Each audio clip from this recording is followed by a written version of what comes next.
तो हाँ जी मित्रों, आज मैं यहाँ पर केवल और केवल 3 पेजेस बताने वाला हूँ। अगर आपने इन 3 पेजेस को तैयार कर लिया तो आपके जो बोर्ड एग्जाम में 10 मार्च को आपका जो चित्रकला का पेपर है उसमें आपके जो है 20 में 20 अंक ऑब्जेक्टिव क्वेश्चंस में आ रहे होंगे। बजाय इसके केवल और केवल आपको ये 3 पेजेस तैयार करनी होंगी, जो कि आज मैं इस वीडियो में डिस्कस कराने वाला हूँ। ये पहला पेज है और ये दूसरा पेज और ये तीसरा पेज, बस इतना ही पढ़ना है। इतना ही पढ़ना है मेरे भाई। इसके बाद जो है आपके 20 में से 18-19 क्वेश्चन आराम से बन जाएंगे। ठीक है, कोई भी सेट हो फर्क नहीं पड़ता, पूरे के पूरे क्वेश्चन यहां से आ रहे होंगे, लेकिन आपको ये 3 पेजेस तैयार करने होंगे। ठीक है, लास्ट में मैं इसका पीडीएफ आपको कहां पर मिलेगा वो भी बता दूंगा, लेकिन पहले आप इस लेक्चर को ध्यान से समझिए मैं क्या चीजें बता रहा हूं। पहले एक चीज मैं यहां पर क्लियर कर देना चाहता हूं कि ये जो है केवल और केवल आलेखन वाले स्टूडेंट्स के लिए है। नेक्स्ट वीडियो मैं बना रहा हूँ जो है प्राविधिक कला वाले छात्रों के लिए, तो वो अगले वीडियो में जरूर से जरूर आ जाएंगे। तो ये आलेखन वाले विद्यार्थियों के लिए खासा बनाया गया है। ठीक है, तो इनको पीडीएफ लास्ट में मैं बता दूंगा कि आपको पीडीएफ कहां पर मिलेगा। पहले आप देखिए कि क्या चीजें मैं आपको बताने वाला हूं। ठीक है, तो हम रंगों के बारे में जान लेते हैं। तो पहला पॉइंट क्या है कि प्राथमिक या मुख्य रंग। सबसे पहला पॉइंट यहीं से स्टार्ट होता है। जब भी हम क्या कहते हैं चित्रकला के प्रारंभिक या आलेखन वाले भाग में स्टार्ट करते हैं तो हमें सबसे पहले प्राथमिक रंग पढ़ाया जाता है। प्राथमिक रंग क्या है कि यह वे रंग होते हैं कि जो किसी अन्य रंगों के मिश्रण से नहीं बनाए जा सकते, या जो मतलब जो है एकदम प्राथमिक रंग जो प्राकृतिक होते हैं, या मतलब क्या कह सकते हो एक तरीके से मतलब एक मूल रंग होते हैं। इनको मतलब किसी अन्य रंगों की सहायता से नहीं बनाया जा सकता, यानी कि ये पहले से ही प्राप्त होते हैं। ये संख्या में कितने होते हैं? 3। कौन कौन से? लाल, पीला और नीला। कौन कौन से मेरे मित्रों? लाल, पीला और नीला। आपको कलर भी मैं दिखा दे रहा हूं। ये लाल कलर होता है, ये यहाँ पर ये पीला है और ये नीला। ठीक, ये 3 कौन कौन से कलर हैं? प्राकृतिक, ये प्राथमिक या मुख्य रंग है। ठीक है, प्राइमरी कलर जिनको कहा जाता है। अब नेक्स्ट पॉइंट पर आते हैं। ये आप याद कर लीजिए, ऑब्जेक्टिव क्वेश्चंस यहीं से आते हैं कि प्राथमिक रंग कौन, निम्न में से प्राथमिक रंग कौन है। 4.4 आपको ऑप्शन दिए रहेंगे, कोई एक मान लीजिए रेड दिया रहेगा ऑप्शन में, या फिर येलो दिया रहेगा, या फिर ब्लू।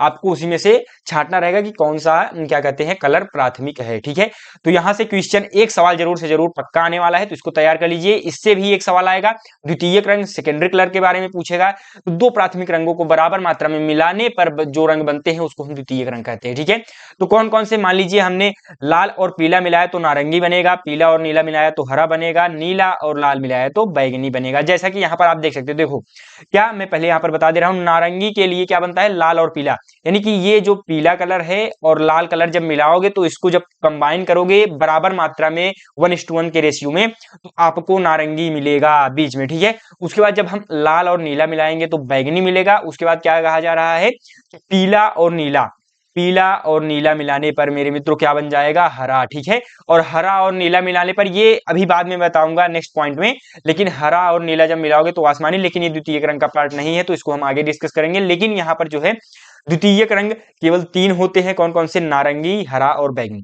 आपको पता होना चाहिए, और किस किस कलर से मिलाए जाते हैं ये भी आपको जानकारी होनी चाहिए। ठीक है, फिर आते हैं ओस्टवाल्ड चक्र पर। ठीक है, ओस्टवाल्ड चक्र कितने होते हैं? तो मुख्यतः 8 होते हैं। मतलब ओस्टवाल्ड चक्र में कितने रंग होते हैं? तो 8 रंग होते हैं। ठीक है, मैं 5 दिखा रहा हूं, तो 8 रंग होते हैं, लेकिन मुख्य रूप से जो मुख्य रंग होते हैं वो आपके 4 होते हैं। ठीक है, 4 मुख्य रंग होते हैं। तो यहां पर जैसा कि मैंने लिखा है, जर्मन वैज्ञानिक ओस्टवाल्ड द्वारा प्रतिपादित इस चक्र में कुल 8 रंग होते हैं। ये भी क्वेश्चन बन सकता है कि वो वैज्ञानिक कौन थे? तो ओस्टवाल्ड थे, और वो कहां के थे? जर्मन वैज्ञानिक थे। ठीक है, हो सकता है क्वेश्चन बन जाए, तो मैंने लिख दिया है। इसके अनुसार जो है मुख्य रंग जो है 4 होते हैं, वैसे कुल कुल 8 होते हैं चक्र में, लेकिन मुख्य रंग 4 होते हैं। विरोधी रंग भी इसमें होता है चक्र में। आमने सामने वाले रंग विरोधी कहलाते हैं। ठीक है, आमने सामने वाले रंग कौन कहलाते हैं? विरोधी। अब मैं यहाँ पर दिखा देना चाहता हूँ, जैसे नीला है और यहाँ पर पीला है, जब ये नीला कलर और पीला कलर एक दूसरे के विरोधी रंग है। ठीक है, नीला और पीला। अब देखो यहाँ पर एक चीज मैं आपको बता देना चाहता हूँ कि एक तटस्थ रंग भी होता है, जैसा कि आगे वाले पार्ट में है, उसको मैं बता दूंगा, तब यहाँ पर मैं थोड़ा सा आपको एग्जाम्पल भी दे दूंगा। ठीक है, तो यहाँ पर जैसा कि मैंने कहा नीला और पीला, तो अब उसी तरीके से देखो, लाल का विरोधी है हरा। आप देख सकते हो लाल का विरोधी हरा है, आसमानी का विरोधी नारंगी है, और उसके बाद पीला का नीला है, और धानी कलर जो होता है उसका बैंगनी है। ठीक है, तो ये क्या है? एक दूसरे के विरोधी कलर हैं, अपोजिट है। ठीक है, तो यहाँ पर वही चीजें लिखी गई हैं। तो ये आपका ऑस्टवाल्ड चक्र भी हो गया है। इसको ओवरऑल आपको बस पॉइंट टू पॉइंट याद करते हुए चलना है, इसमें कुछ बहुत ज्यादा दिमाग लगाने की आवश्यकता नहीं है। आप प्रैक्टिकली भी देख सकते हो, जब आप लाल में पीला मिलाओगे तो आपको नारंगी भी मिल जाएगा। ठीक है, लेकिन यहाँ पर अब एग्जाम नजदीक है, 10 मार्च का पेपर है, तो इसको फटाफट एज इट इज आप याद कर लीजिए। तटस्थ या उदासीन रंग, जिसको हम नेचुरल कलर्स भी कहते हैं, न्यूट्रल, न्यूट्रल कलर्स कहते हैं, क्या कहते हैं, उदासीन रंग है। तो यहाँ पर क्या होगा, ये रंग किसी भी रंग योजना को संतुलित करने के काम आते हैं। यानी कि जो न्यूट्रल कौन कौन से होते हैं, केवल दो कलर होते हैं, सफेद और काला। ठीक है, सफेद और काला ये दो न्यूट्रल कलर्स होते हैं। यानी कि सफेद जो होता है रंग को हल्का करने के लिए, और काला जो होता है रंग को गहरा या गाढ़ा करने के लिए। अब देखिए, सफेद और काला एक दूसरे के अपोजिट हैं। तो यहाँ पर देखो, मैंने पीपीटी में जो बैकग्राउंड लिया है वो ब्लैक लिया है। ठीक है, ये ब्लैक कलर क्या होता है, एक तटस्थ या उदासीन न्यूट्रल होते हैं। इस पर हम कोई भी कलर लगभग लगा करके लिख सकते हैं, बजाय इसके कि यहाँ पर मतलब देखो लगभग सभी कलर यहाँ पर जनाई दे रहे हैं। ठीक है, लेकिन एक चीज आप ध्यान देंगे क्या, कि यहाँ पर जब आप देखेंगे तो ब्लैक में अगर ब्लैक को ही मिला दोगे तो वो दिखाई नहीं देगा, अगर मैंने कहीं पर भी ब्लैक लिखा होगा, या फिर एक मैं यहाँ से ब्लैक क्या कहते हैं पेन ही ले रहा हूं, तो यहाँ पर मैं लिखूंगा तो जनाई दे रहा है, नहीं दे रहा है। लेकिन वहीं पर अगर मैं कोई दूसरा कलर ले रहा हूं, मान लीजिए ये थोड़ा सा मतलब जो है येलो इस कलर है, देखिए आपको दिखाई दे रहा है। ठीक है, तो यही चीजें होती हैं कि मतलब लगभग ये तटस्थ रंगों का कार्य होता है कि लगभग इस पे लगभग सभी कलर जनाई पड़ते हैं। कुछ कलर ऐसे होंगे जो थोड़ा जनाई पड़ेगा, कुछ कलर होंगे जो कंट्रास्ट होता है बहुत हाई लेवल का, जैसे देखो यहाँ पर येलो कलर है, व्हाइट कलर है, व्हाइट तो एकदम जनाई देगा येलो, और उसके बाद थोड़ा सा ग्रीन है, तो ये सभी मतलब कलर जनाई देंगे। तो ये चीजें हैं, इसीलिए देखिएगा आप कभी थंबनेल पर बैकग्राउंड हमेशा लगभग लगभग जो है थंबनेल पर ब्लैक ही बैकग्राउंड लिया जाता है। क्यों लिया जाता है, क्योंकि ताकि जो कलर हो उभरे, कंट्रास्ट ज्यादा आए। ठीक है, वो चीजें हैं। तो मैंने यहाँ पर आपको ओस्टवाल्ड के बारे में बता दिया, तटस्थ रंग के बारे में, यानी रंगों का हमने डिटेल्ड जो है एनालिसिस कर लिया है, ये 4 पॉइंट्स में केवल। अगर आप इन 4 पॉइंट्स को तैयार कर लेते हो तो रंग से रिलेटेड आपको और कुछ पढ़ने की आवश्यकता नहीं है। यहीं से पूरे के पूरे ऑब्जेक्टिव क्वेश्चन लगभग 5-7 या 10 के करीब ऑब्जेक्टिव आते हैं केवल इसी टॉपिक से। तो ये टॉपिक बहुत ही ज्यादा इंपॉर्टेंट है आलेखन वाले विद्यार्थियों के लिए। साथ ही साथ अब नेक्स्ट पॉइंट पर आते हैं, रंगों की प्रकृति और प्रभाव पर। ठीक है, दूसरा पॉइंट है रंगों की प्रकृति क्या है, प्रभाव क्या है। तो हम इसमें मुख्यतः जानते हैं ठंडे रंग, गर्म रंग और पारदर्शिता क्या होती है, तो वो सारी चीजें हम जानेंगे। तो क्या है, रंगों को का हमारे मस्तिष्क और आंखों पर अलग अलग प्रभाव पड़ता है। कैसे पड़ता है कि ठंडे रंग जो शीतल रंग होते हैं, जो आंखों को ठंडक देते हैं, उसी को हम ठंडे या शीतल रंग कहते हैं। उदाहरण के तौर पर हरा, नीला, धानी, ये सभी कौन कौन से कलर हैं, ये ठंडे रंग है या शीतल रंग। पूछ लेता है, यानी पूछा जाता है अक्सर, या इस बार भी आएगा जरूर से जरूर सवाल कि ठंडे रंग कौन से होते हैं। तो 4-6 मतलब जो है 4 बहुविकल्प दिए जाएंगे, उसमें से एक जो है हरा होगा। हरा जो है सबसे अधिक ठंडा प्रभाव करता है, यानी सबसे अधिक शीतल रंग जो होता है वो हरा होता है। ठीक, और गर्म में जो है उत्साह और गर्मी का एहसास कराए उसी को गर्म रंग कहते हैं। यानी कि देखिए, सूर्य जो है हल्का मतलब जो है लाल टाइप है, और बाकी जब एकदम दोपहर हो जाए थोड़ा मतलब पीला की तरफ होते हैं, लेकिन मतलब ओवरऑल लाल ही होते हैं। तो वो क्या है कि एक गर्म रंग है। ठीक है, उत्साह, गर्मी यानी पीला जो है, और उसके बाद नारंगी, ये सभी क्या है मेरे मित्रों, गर्म रंग है। ठीक है, जब भी आप देखोगे तो ये देखने में थोड़ा सा मतलब आंखों में जैसे ज्यादा वो क्या कहते हैं एकदम ध्यान से देखना पड़ता है, जबकि यही शीतल रंग होते हैं तो ये उस पे मतलब ज्यादा वो आंखों पर जरम नहीं जाती, वो चीजें हैं। और पारदर्शिता में क्या होता है, पारदर्शिता पर भी सवाल आता है। जो जल रंग होते हैं, वाटर कलर होते हैं, सबसे अत्यधिक पारदर्शी होते हैं, और जो तैल रंग ऑयली कलर होते हैं वो जो है अपारदर्शी होता है। तो हमने यहाँ पर जो है पारदर्शिता भी आपको दर्शा दी। अब यहाँ पर क्या करते हैं, चित्रकला के उपकरण और तकनीक पर आते हैं। तो पेंसिल ग्रेड पर आते हैं। क्या है, पेंसिल ग्रेड में क्या होता है, एक एच होता है और एक बी होता है। एच फॉर हार्ड होता है, और बी यानी सॉफ्ट, या फिर हम इसको ब्लैक भी कह सकते हैं। ठीक है, तो एच हार्ड क्या है कि हल्की रेखाओं के लिए इसका उपयोग किया जाता है। तो एच का नंबर जितना बढ़ेगा, जैसा कि मैंने कहा, एच का नंबर जितना बढ़ेगा उतनी ज्यादा मतलब जो है कलर या उतनी ज्यादा रेखा जो होगी वो हल्की होती जाएगी। ठीक है, उतनी जो है रेखा हल्की होती जाएगी। जैसे 4H सबसे हल्की है। ठीक है, सबसे हल्की रेखा कौन सी है, 4H। और उसके बाद बी क्या होता है, ब्लैक होता है, यानी कि सॉफ्ट जिसको कहते हैं। गहरी और काली रेखाओं के लिए क्या कहते हैं, बी का नंबर जितना क्या कहते हैं बढ़ेगा, बी का नंबर जितना ज्यादा बढ़ेगा कालापन उतना ही बढ़ेगा। ठीक है, जैसे 6B हो गया, 8B, तो ये सबसे अधिक काली जो है प्रवृत्ति की होती है, तो ब्लैक हो गया। अब HB यानी यह सामान्य कार्य के लिए उपयोग किया जाता है, हार्ड प्लस ब्लैक, तो इसको आप एच याद कर लीजिए जैसा कि मैंने बताया। ठीक है, अब क्या है, ब्रश के नंबर। ब्रश के नंबर में क्या है कि नंबर जितना अधिक होगा ठीक है। ब्रश के नंबर पर पॉइंट भी पूछा जाता है प्रश्न। ब्रश का नंबर जितना ज्यादा होगा, जैसे 6 नंबर दिया है, 7 नंबर दिया है, यानी 1 नंबर 0 नंबर, जैसे ऑप्शन में क्या दे रहेगा 0 1 2 3 4, इसमें सबसे अधिक नंबर किसका है, तो 4 का सबसे अधिक है। अगर 6 दिया है तो 6 का, उस प्रकार से ब्रश का जितना ज्यादा नंबर उतना ज्यादा ब्रश मोटा, तो और जितना ज्यादा कम होगा यानी 0 1 होगा तो वो सबसे मतलब जो है पतला या बारीक होगा, ठीक है, उसी को ब्रश के नंबर कहते हैं, ठीक है। पुनरावृत्ति पर आते हैं, रिपीटेशन पर आते हैं। किसी डिजाइन को बार बार दोहराने के लिए ट्रेसिंग पेपर का उपयोग किया जाता है। ये आप बस याद कर लीजिए। पुनरावृत्ति में जो क्या कहते हैं, किसी डिजाइन को जब हम बार बार दोहराते हैं उसके लिए हम ट्रेसिंग पेपर का उपयोग करते हैं, ठीक है। तो ये चीजें मैंने आपको बता दी, ठीक है। तो यही आपको एज इट इज याद कर लीजिए, ट्रेसिंग पेपर। एक ऑब्जेक्टिव क्वेश्चन यहां से जरूर आएगा, ठीक है।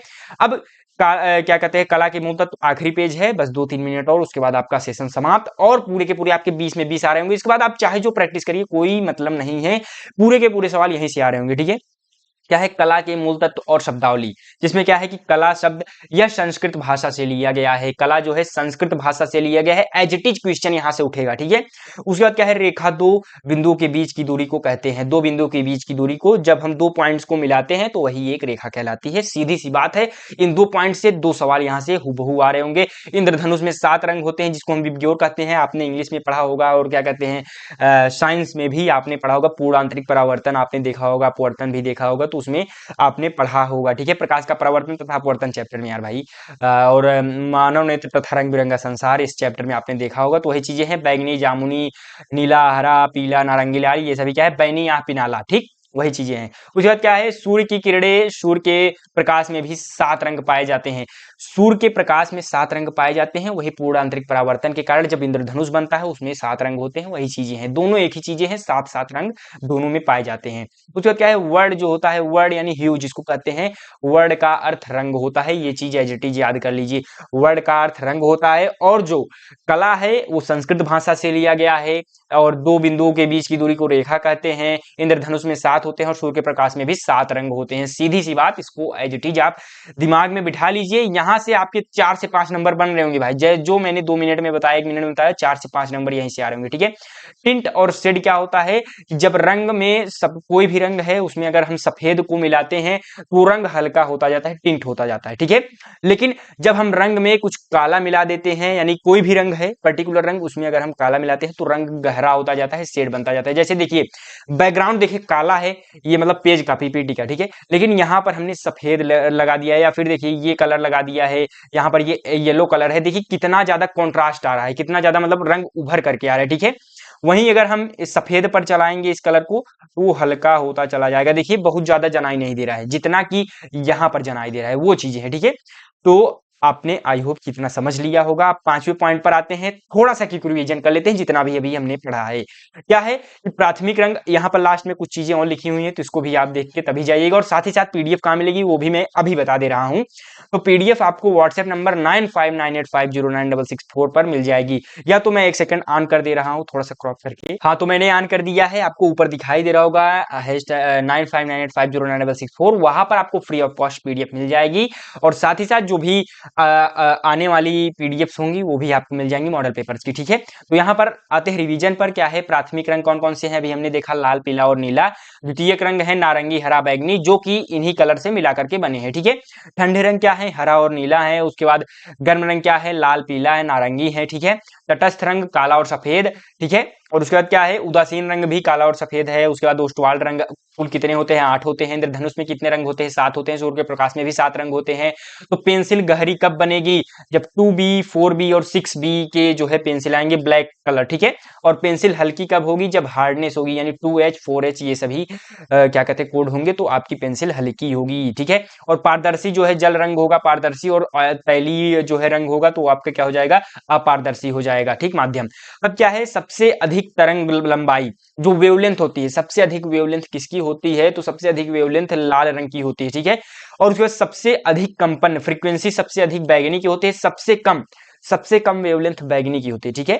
सबसे कम वेवलेंथ बैगनी की, सबसे अधिक वेवलेंथ लाल रंग की, और सबसे कम कंपन जो फ्रीक्वेंसी होती है वो लाल की होती है, और सबसे अधिक कंपन बैगनी की होती है।